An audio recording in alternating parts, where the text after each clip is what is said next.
ADHD is a condition where the person suffering from it is below the norm when it comes to being able to sit still, pay attention, and focus on the task at hand.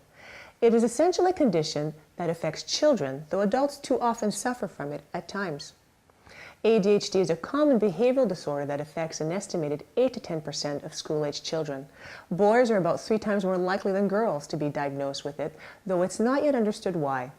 An estimated 60% of children with ADHD will maintain the disorder into adulthood. Many vitamins or foods such as B12 and iron are proving to be helpful in controlling symptoms of ADHD. Dr. Ali, what is ADHD? Well, it's an acronym for Attention Deficit Hyperactivity Disorder. Right. And what does this mean? This means that you have a child who cannot concentrate, cannot pay attention to anything that's being told to them, and cannot behave themselves as we come to speak to children, about children. So these kids have very short attention span. You can speak to them, they don't listen. So do we have any idea what causes ADHD? Yes. Oh, we do, okay. Yes, ADHD largely is an inherited disorder. So they may have parents who have it and they inherit it. But now, in today's society, they can also get it from parents, a mother who's pregnant with them in her stomach and is smoking cigarettes, drinking alcohol, or doing drugs. After birth, if the child is normal, they can also acquire it if there's a lot of lead toxicity in the community where they're living. This can also affect their brain function. So largely, this is a brain syndrome, which is imposed, if it's not inherited, it's imposed by behaviors of the family or environmental factors. Okay. So why are children with ADHD often allergic to grains, dairy, corn, and soy?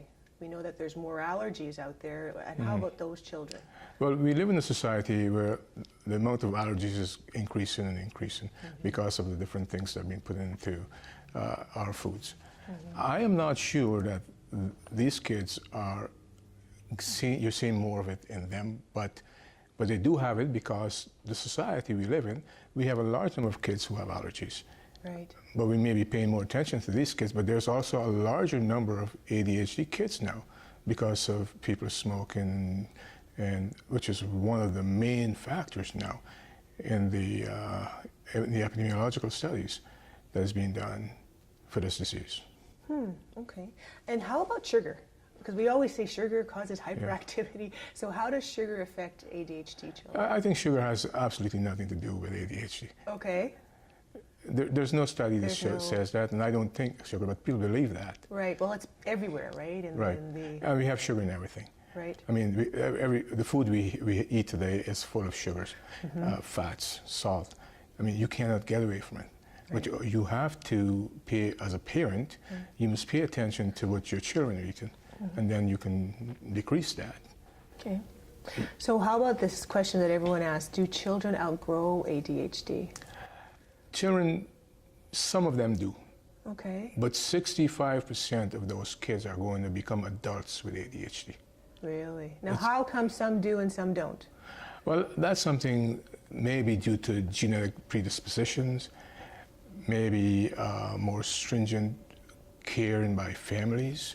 But I think largely this is not something that you're going to grow out of. Okay. Now, there's been some research on B12 and folic acid being beneficial for ADHD. Right. Why would that be? Well, folic acid and B12, they're good for your brain. Right. Right? So you were touching on brain before. Right. And it's a brain function. Okay. And it will always help anyone who has a brain disorder. So I feel from that point of view, and there are some articles that suggest that. Yeah, there's right? But a lot of studies are not really done, but this is also written, that if you give these kids these kinds of vitamins, it works, it helps them. Okay, that's good. And what age do the symptoms of ADHD usually first appear? Well, usually you see it when they start going to school. So Okay, 6 to 7 is the Okay. time when you start seeing it more, because that's the time when they are required to pay attention when they go to school Okay. and not being hyperactive. But that's when they are, and then it shows up, and the teacher is faced with it, Yeah. And then the teacher calls in the parents. And so we always ask the teacher to write us a note about the child's behavior. That helps us in the diagnosis. Oh, okay. So they will write if the child has been doing certain things, and I would assume that the Well, they usually teachers say recognize it, right? Right, exactly. They'll usually say, well, this kid is not paying attention to us. They're fidgeting all the times and disturbing the rest of the class. Right. And then it comes to our attention. We say, okay, fine, let's deal with it appropriately. Okay, okay. Now, as adults, how can we manage the ADHD behavior? Since only, you say, 65% don't outgrow it, so we're going to become adults. Right. So what can we do to manage the ADHD Well, behavior? good question. You see, it's a multifaceted question. What you got to do is this: you must put the patient on some medication to help them control some of these problems they're facing. Because remember, it's a brain disorder, and it affects the functioning of certain neurotransmitters, namely dopamine. Right. And there are other studies that show that this is what's happening here. So you have to put them on medication. Behavior therapy is also very much a part of this. We may also look at different things to help them to organize their life a little bit. Okay. Teach them about how they can organize their daily activities, their diet, physical exercise, not to be overly stimulated, taking their medication on time. Okay. So if we can help them organize themselves, they'll become functional people. Okay. So it's not too late, in essence. Like, let's say if the child wasn't treated when they were young and they grew older, and they're in their 20s, obviously, did not outgrow the ADHD, is that a time that you can still address and redirect that person? Well, I like to think that we should give everyone in this life a chance, regardless of what time we find them. Okay, so with that kind of mentality, I want to treat them all the time. Absolutely. And I want to give them an opportunity to pick up their lives. Right. So we must do our best to help them. Okay.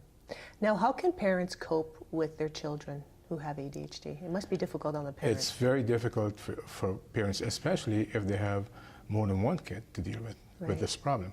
Right. So eliciting help from a husband, the wife shouldn't be left with this problem alone. And sometimes you see this happening. Other people can come and help, other family members. But the society we live in, they have groups that deals with these issues. Okay. So we should contact these groups as well. Okay. Whatever we can get for these people, it would be helpful. We cannot leave them alone because they themselves didn't really understand why this is happening. And then they're faced with this problem. So the society must come out and help these people.